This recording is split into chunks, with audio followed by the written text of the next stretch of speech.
कैसे आप लोग। मैं आपका दोस्त तुर्की ब्लॉगर्स और आज हम एक नए टॉपिक पे बात करने वाले हैं जिसमें हम देखेंगे कि हमारा खुद का बिजनेस होना चाहिए या हमें कहीं नौकरी करनी चाहिए। तो पहले देखते हैं नौकरी का विषय। तो नौकरी करना जो है तो महीने के 30 दिन के 12 घंटे, कोई कोई ओवर टाइम 15 घंटे 8 घंटे करता है, तो उतना उसको टाइम देना पड़ता है तभी वो महीने की सैलरी जमा होती है। मतलब वो कभी 10 साल करे 15 साल करे, फिर उसके पेमेंट में इंक्रीमेंट होते हैं, पेमेंट बढ़ता है।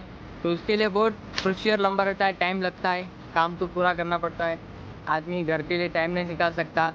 मतलब अभी कहीं जाना रहा तो छुट्टी नहीं मिल सकता, छुट्टी ले ले तो वो पेमेंट में से कट होता है। ऐसा जो बिजनेस रहता है हमारा वो छोटा सा भी रहे फिर भी चलता है। अभी पान की शॉप डाल दी हमने और पान की शॉप में 20-25 हज़ार में पान की शॉप हो जाता है ओपन। तो इसके आगे शुरुआत में धंधा नहीं होता हमारा, और जैसे जैसे लोगों को मालूम चलता है वैसे हमारा ग्रो करने लगता है। पर स्ट्रैटेजी बनानी पड़ती है। कई लोग ऐसे 2-3 महीने चलाते हैं, फिर बाद में बोलते हैं कि धंधे में कोई प्रॉफिट नहीं हो रहा है, तो हम बंद कर देते लोग। जहाँ से उनकी शुरुआत होनी रहती है तो वहाँ से वो बंद कर देते। तो वहीं से आगे बढ़ने के लिए आपको हिम्मत चाहिए, थोड़े दिनों में स्ट्रगल करना पड़ता है, कई लोगों को करना पड़ता है। धीरे आदमी आगे बढ़ता है, एक साथ में नहीं बढ़ सकता रातों रात। तो इसीलिए ऊपर है नौकरी की है ना कई जगह पे, तो 30 दिन के लिए करना पड़ता है। फिर उसकी महीने की पेमेंट आती है, फिर उसमें से कुछ EMI रहते हैं, हमारी EMI कट हो जाते हैं। कोई लोग भाड़े से रहते हैं, वो मकान का भाड़े का चला जाता है। कई लोगों का दोस्त का उधर ही रहता है, वो भी चला जाता है। कहीं रिचार्ज हो गया, नेट हो गया, इस सब में पेमेंट कहीं ना कहीं आधा तो हो जाता है। मतलब आधे 25 में से आधा गया तो 12.5-13 कुछ बचते अपने को, फिर उससे घर नहीं चलता है। तो उसके लिए कुछ धंधा करें, आप कुछ बिजनेस करें, उससे आगे हम कर सकते हैं। मतलब धीरे धीरे बढ़ सकते हैं।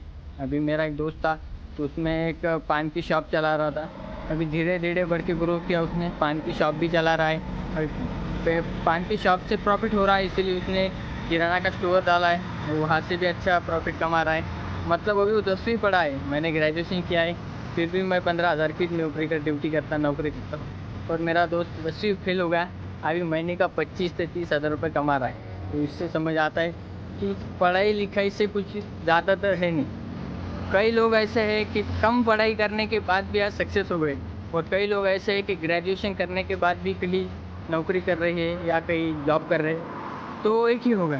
तो इसीलिए आपका खुद का कोई बिजनेस कीजिए, कुछ ना कुछ कीजिए। और आपका भाई का आपको वीडियो अच्छा लगा तो लाइक कीजिए, शेयर कीजिए, सब्सक्राइब करना मत भूलिए। धन्यवाद।